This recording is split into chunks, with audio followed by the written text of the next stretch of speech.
Hey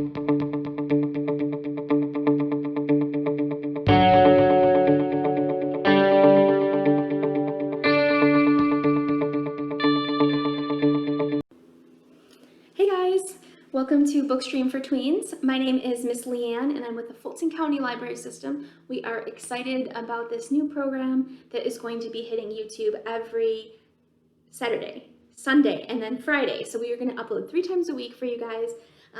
Saturdays, our first video of the week is going to be we're going to read the beginning of a novel book with you guys. And then on Sundays, we're going to talk about the author, maybe how to contact them. And then Fridays, we're going to be sharing your fan art. So make sure you look in the description below. We'll have all the details so where you can send your emails.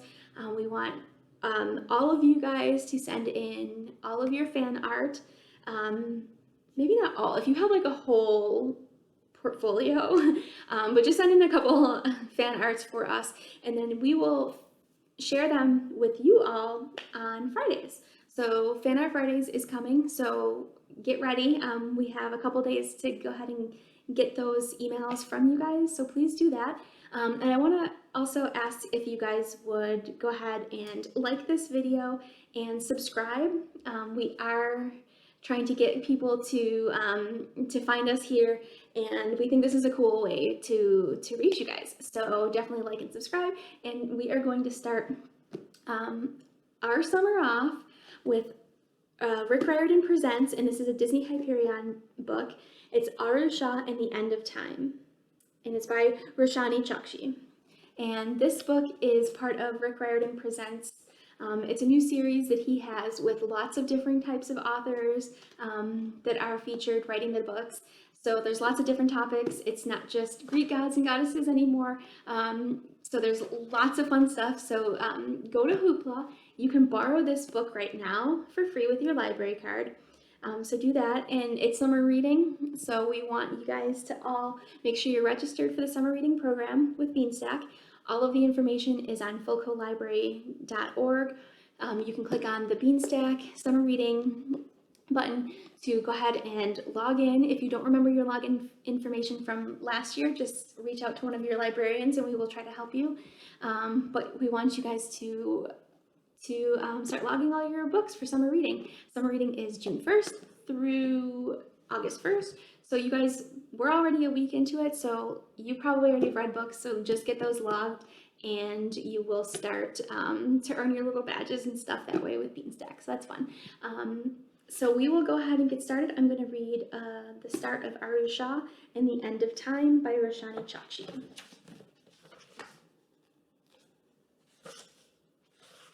Chapter 1, in which Aru regrets opening the door.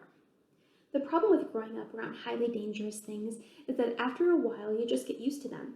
For as long as she could remember, Aru had lived in the Museum of Ancient Art and Culture, and she knew full well that the lamp at the end of the Hall of the Gods was not to be touched.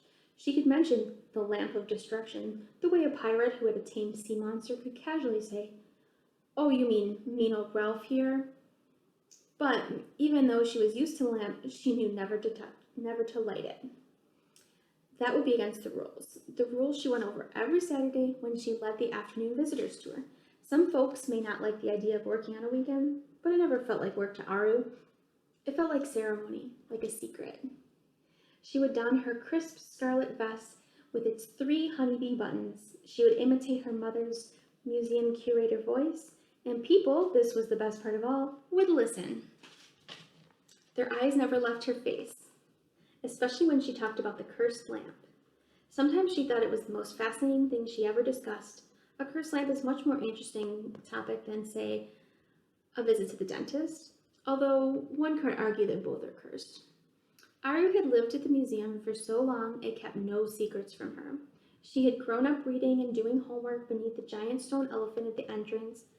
Often she'd fall asleep in the theater and wake up just before the crackling self-guided tour recording announced that India became independent from the British in 1947. She even regularly hid a stash of candy in the mouth of a 400-year-old sea dragon statue she named Steve in the West Wing. Aru knew everything about everything in the museum, except one thing: the lamp. For the most part, it remained a mystery. It's not quite a lamp, her mother, renowned curator and archaeologist Dr. K.P. Shaw, had told her the first time she showed it to Aru. We call it a dia. Aru remembered pressing her nose against the glass, staring at the lump of clay. As far as cursed objects went, this was by far the most boring. It was shaped like a pinched hockey puck, small markings like bite marks crimped the edges, and yet for all its normalness, even the statues filling the Hall of God seemed to lean away from the lamp, giving it a wide berth. "Why can't we light it?" she had asked her mother. Her mother hadn't met her gaze. Sometimes light illuminates things that are better left in the dark. Besides, you never know who is watching. Well, Aru had watched. She'd been watching her entire life.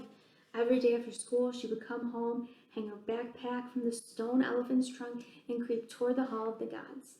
It was the museum's most popular exhibit, filled with 100 statues of various Hindu gods. Her mother had lined the walls with tall mirrors so visitors could see all the artifacts from all angles. The mirrors were vintage, a word Aru had used when she traded Burton Prater a greenish penny for a whopping $2 and half a Twix bar.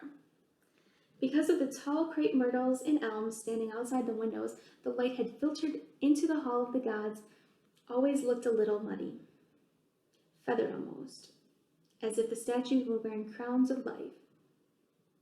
Aru would stand at the entrance, her gaze resting on her favorite statues, Lord Indra, the King of Heavens, wielding a thunderbolt, Lord Krishna playing his flutes, the Buddha sitting with his spine straight and legs folded in meditation, before her eyes would inevitably be drawn to the dia in its glass case. She would stand there for minutes, waiting for something, anything that would make the next day at school more interesting. People noticed that she, Aru Shah, wasn't just another 7th grader slouching through middle school, but someone extraordinary. Aru was waiting for magic, and every day she was disappointed. "Do something," she whispered to the god statues. It was a Monday morning, and she was still in her pajamas. "You've got plenty of time to do something awesome because I'm on an autumn break." The statues did nothing. Aru shrugged and looked out the window. The trees of Atlanta, Georgia hadn't yet realized it was October. Only their top halves had taken on a scarlet and golden hue, as if someone had dunked them halfway in a bucket of fire and then plopped them back on the lawn. As Aru had expected, the day was on its way to being uneventful. That should have been her first warning. The world has a tendency to trick people.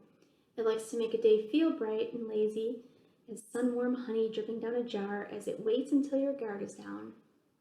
And that's when it strikes. Okay, so that is the beginning of Aru Shah. I enjoyed it. I'm going to finish reading that book.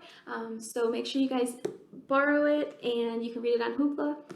Also, please like this video if you liked it, and don't forget to subscribe because we are uploading 3 times a week. We'll see you guys tomorrow for more information on this author, Roshani Chokshi, and then don't forget to send in your fan art. Thank you again so much for joining the Fulton County Library System and Bookstream for Tweens.